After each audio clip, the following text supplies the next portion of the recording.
और सलीम के पीछे एक सगीना भी हैं।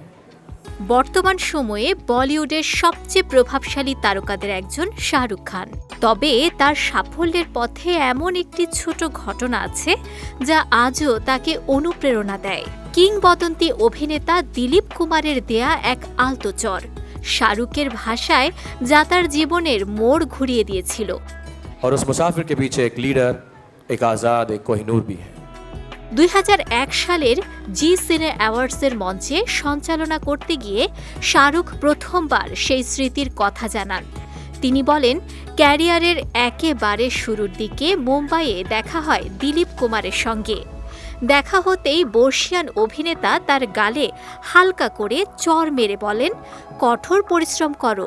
শাহরুখের মতে দিলীপ সাহেবের মতো কেউ টোকা দিলেও সেটা বড় একটা চরের মতো মনে হয়। कभी भी जिंदगी में ये ना सोचें कि मेरे साथ ऐसा नहीं होगा, वो लकी था। তিনি রসিকতা করে আরো বলেন, ওই একটি চরই আমার ক্যারিয়ারকে এগিয়ে দিয়েছিল। যদি আরো এগোতে হয়, চাইবো উনি আমাকে আরেকটা চর মারুক।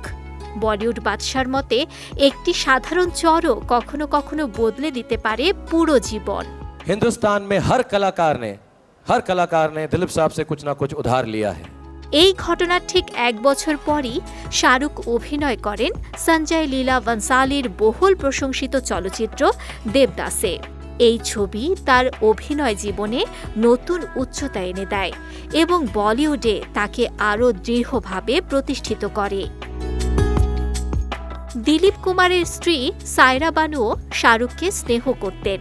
এক ইনস্টাগ্রাম পোস্টে তিনি লিখেছিলেন, প্রথমবার শাহরুখকে দেখে মনে হয়েছিল যদি তাদের একটি ছেলে থাকতো তাহলে ঠিক এমনই দেখতে হতো।